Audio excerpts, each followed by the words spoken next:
All right, we are just wrapping up the Sunday action in Week 12 of the National Football League. I'm going to go through, give you my instant reactions from every game I saw on Sunday. Let's go ahead and hop on into it. Okay, first up, the Packers take down the Bears 2019 in a stunning comeback. Green Bay down in this game. They go down the field, score the go-ahead touchdown. Chicago drives back for the game-winning field goal, and Cairo Santos' kick is blocked by the Packers. Packers, your winner, up to 7-3. Chicago falls to 4-6. And honestly, a much better offensive performance for the Bears. We know they've been struggling all year. Caleb Williams, a fine, 23 of 31, 231, no touchdowns, no picks, only 3 sacks today. That feels like it's nothing with what the Bears have been doing lately. Jordan Love, nothing special, 261, nice, a touchdown and a pick, only 13 to 17. Nice day from Josh Jacobs again, 76 and a touchdown on the ground. Love added a touchdown on the ground. Christian Watson with a big day.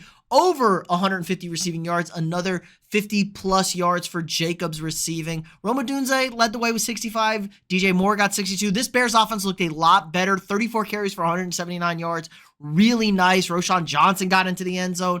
This was just a much better Bears performance, but they're still the Bears, and they're still going to lose these games. Losers of 11 in a row to Green Bay now. It's just tough sledding for Chicago. Stop. Call the police. I just witnessed a murder. The Detroit Lions eviscerate the Jacksonville Jaguars 52-6, a scoregami for those of you who keep track. First NFL game to end with this scoreline, but the Lions just lit things up. Jared Goff, only 4 incompletions to 5 incompletions today, threw 5 picks, 5 incompletions, 4 touchdowns, over 400 yards. David Montgomery had a pair of touchdowns. Jahmyr Gibbs had a touchdown on the ground. Amon-Ra over 161 yards and 2 touchdowns. Jamison Williams 124 yards and a 64-yard touchdown. Just an unbelievable offensive performance. Detroit is totally relentless. Jacksonville was up in this game 3-0, and that was about the bright spot for Jacksonville. Mac Jones 138 yards and a pick. ETN, they had 17 carries for 41 yards. This was bad. Brian Thomas had a couple of garbage receptions down the stretch. Detroit is clearly the best team in the NFL right now. They're 9-1. They've won 8 in a row.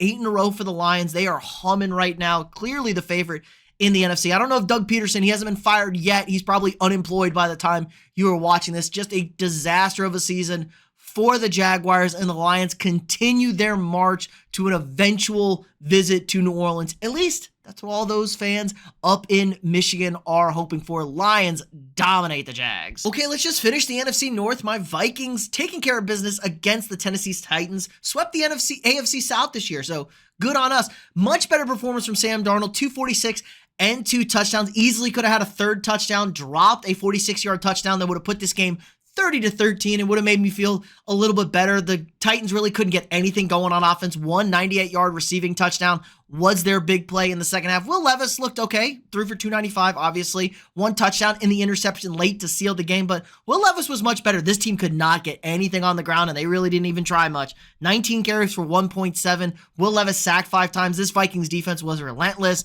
Justin Jefferson had a nice day, 6 for 81. Jordan Addison had a really nice long touchdown to start it. Aaron Jones and Cam Akers didn't do much on the ground, but really this was a good Sam Darnold day. 1 bad fumble early, but it was on a toss play. It was weird. Vikings defense just so good besides the 1 play. They've been lighting up bad teams, and that's what you got to do. Minnesota bouncing back, win by 10 on the road. 8-2. Did anybody have us at 8-2? Because I sure as hell didn't. All right, Dolphins take care of the Raiders 34-19. This was kind of a weird one. Kind of close most of the game, back and forth a little bit. Not a whole lot of offense. Dolphins blow it open in the 4th quarter. Gardner Minshew, we just kind of know what he is. Tua looking nice, though. 288, 3 tutties. Devon Achane with another touchdown. He's been really running the ball well, 73 yards. Poor Raheem Mostert, 3 carries for -2 yards. Not the best day in the world for him. Jonnu Smith, huge day. 101, 2 tutties. We all had that on this offense, right? Tyreek Hill got back into the end zone as well. But Brock Bowers is really the lone bright spot on this dreadful Raiders offense. I mean, they couldn't run the ball at all today. 16 for 60. I mean, Jacoby Myers is your leading rusher. Madison, 5 for 19. Zamir White, 5 for 9. They can't run the ball with running backs. It's not good. Brock Bowers, though, 13 catches, a $126, and a touchdown. We just got to figure things out in Vegas. This team is bad. I don't think the coaching is very good, especially coming out of the bye. Dolphins in the right track. They're 4-6. They're up against it still, but the schedule is soft. They play the Patriots and the Jets twice still, I believe, or at least the Jets, they play twice, but man, Dolphins could make a push here. They look a lot better with Tua under center. Okay, Rams bounce back, get a win in New England, 28-22, but 9 points unanswered in the fourth quarter. New England almost had a chance to win this game, had the ball down. Drake May throws an interception to seal the deal, but I ain't worried about it. 30 for 40, 282, 2 touchdowns and a pick. This team is terrible. The Patriots are a bad team. There's not a whole lot of talent around there. The offensive line isn't great. They can't really run the ball anymore. They don't play any defense. Drake May is a good quarterback. Drake May is going to be a guy in this league. I love what I see from him. Matthew Stafford, 295, 4 tutties. Kyren Williams ain't getting in the end zone anymore, but my man Puka Nacua, 7 for 123 and a tutty. Cooper Kupp had 2 touchdowns, had a long 69-yard touchdown in the second half of this game. So good all around from the Rams, but still not quite good enough, but 5-5, right in the mix of this NFC wildcard race. They're still alive. They're going to be sick that they lost that game at home against Miami last week. In New England, at least you got a quarterback, baby. Okay, the Saints kind of blow out the Browns, but this is a weird one, man. This game was tied going into the fourth quarter, 14-14. Excuse me. Jameis Winston had a nice day, 395, 2 touchdowns, no picks. Really strong day for my man Jameis over there, but in comes Taysom Hill. Taysom Hill, 3 touchdowns on the day, just all over the place. 3 rushing touchdowns, $138 on the ground. He had 50 yards receiving. He did throw a pick on top of it, so why not just get in every part of the stat category? Derek Carr, whatever, 250 for 2 touchdowns, but the Browns can't run the football anymore. This is a team that just destroyed their entire identity, their entire momentum with Deshaun Watson at quarterback. They've lost that running game that this team used to have. Now, I know the offensive line is banged up, but still, they changed the scheme. They changed the approach to fit, a deviant at Deshaun Watson. 20 for 66. That's not Cleveland Browns football. Jerry Jeudy had a nice long one, 89-yard touchdown. Like, holy smokes. What a big one for him. He's alive. David Njoku, 9 for 81, caught the 2-point conversion. Nice day. Elijah Moore's touchdown was nice as well. Not a lot from Cedric Tillman, and he's been the hot guy on this team for them. But Marquez Valdez-Scantling, man, 2 receptions, 87 yards, touchdown, another 71 yards. He's just a bomb touchdown guy. He's taken over that Raheem Shaheed spot since he's been on the IR. Like, Saints 4-7, new head coach, the Rizzler. 2 wins in a row. Good for the Saints. All right, it's the same old Jets. The Jets fall to the Colts 28-27. And man, it looked like the Jets were going to win this game, but we should have known better. Up 24-16, looking comfortable. Give it a touchdown, kick the dreaded 35-yard field goal to go up 27-22. And Anthony Richardson, much better in his start back, 20 of 30, 272, and a touchdown. No picks, way more efficient. And they couldn't run the ball in Indianapolis. They could not run the football today. 36 for 91. This is not a Colts team, and the Jets have been terrible in the run defense. And the Jets moved the ball well. Breece Hall had a pair of touchdowns, 1 on the ground, 1 in the air. Devontae Adams, 6 for 72. Rodgers was fine, 184 for 2 touchdowns.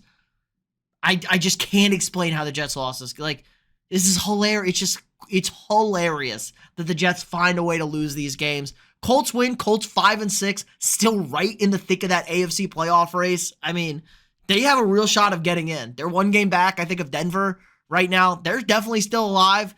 Josh Downs, Alec Pierce is that's Anthony Richardson's guy right there. 3 catches, 74 yards. Can't do anything when anybody else plays. Screw Michael Pittman Jr. He's trash when Richardson plays. Josh Downs, Alec Pierce, Anthony Richardson, guys. The fact that the Colts won this game without being able to run the football and the Jets actually looking competent semi, just wow. All right, the best game in the new window, the matchup between the 2 AFC North heavyweights. Pittsburgh takes down the Ravens 18-16 in a game where Pittsburgh does not score a single touchdown. We're talking not 1, not 2, not 3, not 4, not 5. We're talking 6 field goals for Chris Boswell, picking up the dub. Ravens can't really do anything on offense. Lamar, touchdown and a pick, 200 yards. Henry, 65 and a touchdown, his worst game of the season. Had a fumble, his first fumble in almost 600 carries, 584 carries, something like that, or touches. Russell Wilson, 200 yards, did throw a pick in the end zone, not great. Najee Harris, fine on the ground. Jaylen Warren played, he had 41. Justin Fields almost blows it by sliding down, not getting the first down at the end of the game, but they pick up the first down, get the win. George Pickens, another nice day. No touchdown for him, though. That was kind of their only only down spot. Pittsburgh is for real. It's this Pittsburgh defense. They shut down one of the best offenses in football and are now in control of the AFC North. Pittsburgh sitting at 8-2, Baltimore 7-4, and the head-to-head win. Now they still got to go play in Baltimore, but Pittsburgh definitely for real. Okay, Denver's just trying to stick it to me. Denver's the good bad team, I guess. I don't know. Denver 6-5, kind of weird. Dismantle the Atlanta Falcons. Atlanta 6-5, maybe not as good as we thought they were. Kirk Cousins, not a good day. 173 and a pick. Gets sat down. Michael Penix comes in at the end of this game. Bo Nix, easily the best game of his career. 300 yards, 4 touchdowns for him. Javonte Williams had a really just mean touchdown run on the ground, but still nothing, 26 for 105. It's kind of whatever for them. Cortland Sutton, 78, didn't get his touchdown, but that's normally what, that's Cortland Sutton, man. Should needed that touchdown for him, but we're spreading the ball around. Mims had a long one. Humphrey gets in the end zone. Troy Franklin, I believe that's his first NFL touchdown. He caught to seal this game up at the end there. But yeah, just a total domination. This Denver's defense has been awesome. Vance Joseph, this is a team that gave up 70 points last year. 70 points in a game. Turn this defense around. They've been playing lights out. I mean, really only one major stinker, and that was against the Ravens. And the Ravens are a pretty good offense. So Denver, good bad team, bad good team. I don't know, man. 6-5, they're right there for that last AFC wildcard spot. Denver keeps on trucking along, winning games, and the schedule is not tough, man. It's a very soft schedule the rest of the way. Atlanta, thank God that Tampa Bay is so beat up, or they'd be in serious trouble in the NFC South. Okay, the Seahawks stunned the San Francisco 49ers with a couple of late touchdowns, 2 touchdowns. I mean, they'd only scored 6 points. Nick Bosa goes out of the game. They put up 2, a game-winning drive by Geno Smith, getting it done with his legs, but kind of an average game. The offensive line, not good. 4 sacks, 26. I mean, Geno threw a pick, 221. They can't run the ball at all. I mean, 14 for 54, touchdown. Geno had the game-winning touchdown. Jackson Smith-Njigba, big day for him. 110, had a nice day. DK in his first game back from injury, 70, but that was it. This was just an ugly, grindy game. Brock Purdy, nothing crazy. A touchdown and a pick, only 159. Had 40 on the ground. McCaffrey, over 100 total yards. Jawan Jennings, 10 for 91, and a touchdown. Debo did nothing in this game. But these are the games. San Francisco's lost like 3 or 4 games like this. Now, have the lead. Go play defense. Defense gives up a game-winning score. Things that we never saw in the past. Games the Niners would always win. They're not winning those games anymore. And it's just like they're 5-5 and their schedule is absolutely brutal moving forward.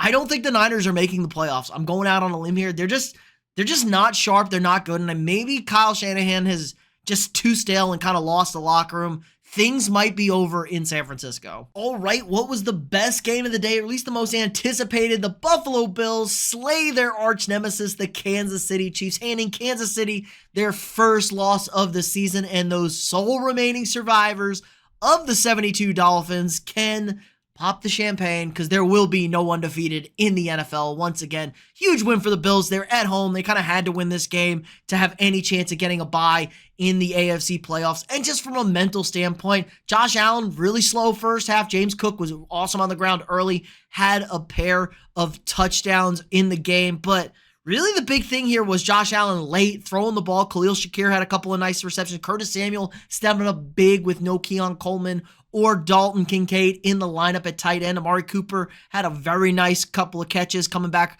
from the wrist injury. Defenses did a good job, made Mahomes and the Chiefs uncomfortable. But the big story here is going for it on 4th down. Bills are up 23-21. They could have went up 25-21 and maybe sealed their fate against the Kansas City Chiefs.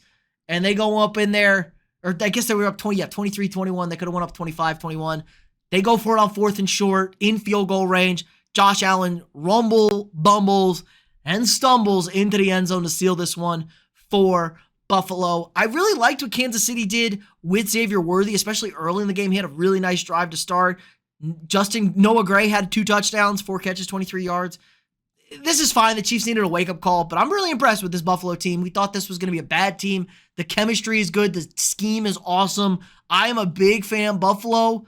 But can you do this in the postseason against Patrick Mahomes and the Kansas City Chiefs? And finally, to wrap things up, the Los Angeles Chargers take down the Cincinnati Bengals 34-27 in what was a bizarre game. Bengals were up 24-7 27-6 in this game. I mean, the Chargers are up 27-6 in this game. Bengals come storming back. Joe Burrow, what more does this man have to do to win a game? He is having an MVP level season, but his defense is so terrible. 356, 3 touchdowns, no picks for Burrow. They have no run game whatsoever. I mean, I guess 22 for 86 isn't bad for Chase Brown, but still feels like they can't run the ball. They can't necessarily block. Joe Burrow's running for his damn life all the time. 2 for 28 for Burrow. T. Higgins, $148 and a touchdown. Jamar Chase, 75 and 2 tutties. But my man Justin Herbert, 297, 2 touchdowns, goes down there. Game-winning drive. J.K. Dobbins, a pair of touchdowns, punched in that game winner to seal it up late. Lad, the man McConkey, 6 for 123. You gotta like the direction this team is heading. Quentin Johnston caught another touchdown because, of course, Quentin Johnston caught another touchdown. This Chargers team, they uncharged, man. The Chargers always in the past would have lost this game. Bengals missed 2 field goals in the fourth quarter. I don't know, man. I don't know what the Bengals have to do. This is one of the most bizarre teams, like insane offense, horrendous defense, and now bad special teams on top of it.